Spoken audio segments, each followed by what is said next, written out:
자, 두 번째 종목 살펴보도록 하시죠. 시스템 반도체 기업입니다. DB 하이텍이 부문 물적 분할을 추진하고 있는 가운데 공매도 거래량이 늘어나고 있습니다. 그러면서 당연히 공매도 때문에 주가 하락세를 보일 수밖에 없는데, 네. 일단 물적 분할과 공매도, 이게 어떤 연관이 있는 건가요? 네, 우선 물적 분할은 모 회사의 특정 사업부를 새로운 회사로 만들고 여기에 대한 지분을 100% 소유해서 지배권을 행사하는 건데요. 기업 분할 방식 중 하나라고 생각하시면 됩니다. 네. 이 물적 분할을 하게 되면 좋은 사업만 따로 분할해서 팔기에도 좋고 또 신사업을 분리해서 투자금을 유치할 때도 유리하게 됩니다.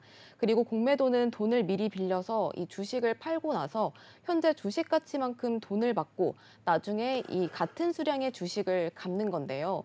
쉽게 말하면 주식을 빌려서 먼저 팔고 가격이 떨어지면 그때 갚아서 중간 차익을 내게 되는 방식입니다. 뭐 쉽게 말하면 주식이 떨어져야 돈을 버는 거네요. 네, 네. 맞습니다. 자, 그렇다면 DB 하이텍이 물적 분할을 하려고 하는 이유가 뭘까요? 네, DB하이텍은 분할 회사를 통해서 반도체 파운드리 사업 부문을 주력 사업으로 경영 자원을 집중하려고 한다.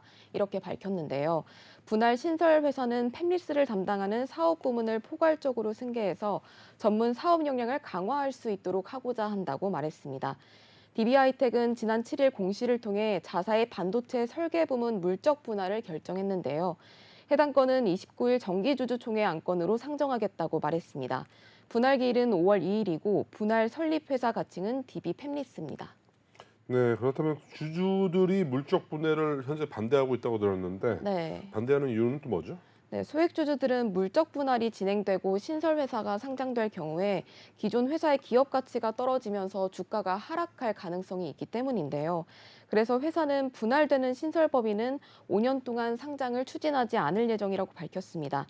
또 불가피하게 상장을 하게 될 경우에는 모회사인 DB하이텍의 주주총회를 통해서 이 주주들의 동의를 받고 그런 다음에 이제 정관을 개정한다는 방침을 밝혔습니다. DB하이텍 관계자는 분할의 목적은 어디까지나 사업 전문성 강화에 있다고 밝혔습니다. 또 과거 핵심 사업 물적 분할 후 곧바로 상장해서 일반 주주들의 권익 훼손을 발생하게끔 하는 일은 없도록 하겠다고 말하기도 했는데요. 또 회사에서는 주가 안정과 주주 가치 제고를 위해서 1,000억 원 규모의 자기 주식 취득 신탁 계약을 체결하기도 했다고 밝혔습니다. 자, 심지어 이번 물적 분할은 이전에 소액주주연대가 반대를 하면서 한번 무산된 적이 있었는데 네. 다시 진행하는 네, 거잖아요. 네. 그만큼 계속 반대의 목소리도 적지 않은 상황인 것 같은데, 네. 앞으로도 분할 결정 뭐 철회되거나 취소될 가능성은 없을까요? 네, 물적 분할을 반대하는 주주들은 이번 달 30일부터 20일 동안 주식 매수 청구권을 행사할 수 있는데요. 네. DB하이텍은 주식 매수 청구권 이 행사 기간 만료 시점을 기준으로 금액이 1,500억 원을 초과하는 경우 분할 결정을 철회할 수도 있다고 명시했습니다.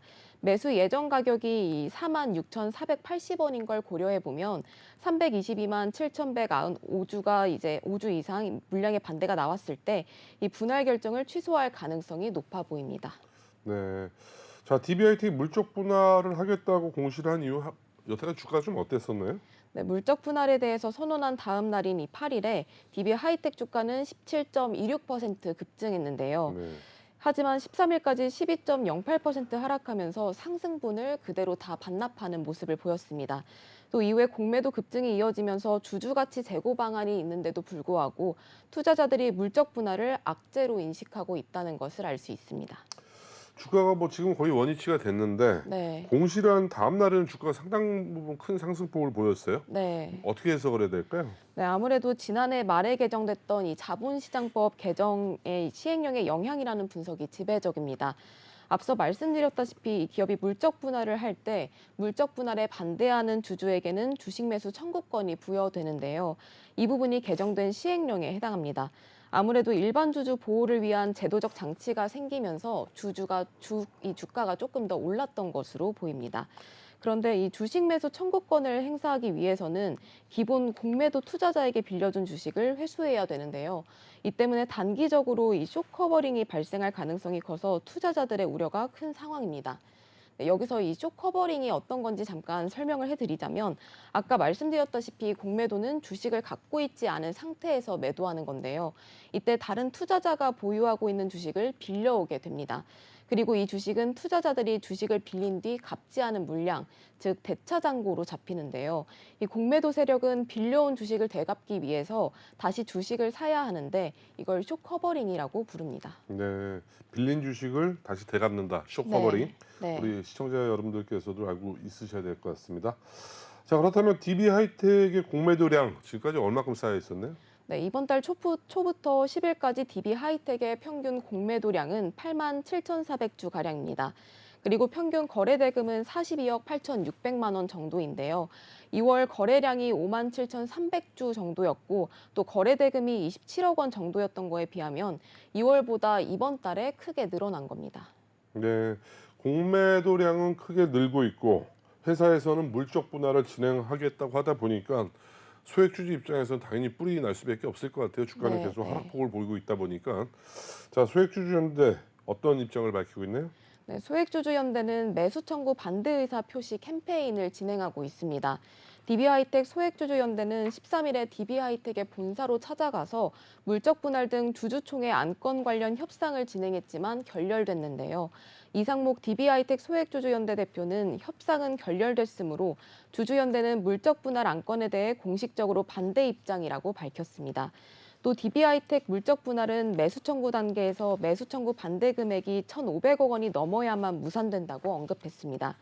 그러면서 현재 물적 분할 매수 청구 1차 반대 기간이므로 1차에서 1,500억 원 미만이면 곧바로 물적 분할이 진행되기 때문에 무조건 반대 의사를 신청하는 게 유리하다고 말했습니다. 또 한 개인 투자자는 5년 대 비상장이라는 조건이 절대적이지도 않고 5년이 지난 후에는 상장할 수 있다는 그런 가능성을 열어둔 거 아니냐는 의견을 표하기도 했는데요. 또 다른 투자자는 물적 분할 때문에 공매도가 늘어난 상황이라면서 8일 주가가 좋길래 호재인 줄 알고 추가 매수했는데 더 크게 물렸다고 하소연하기도 했습니다.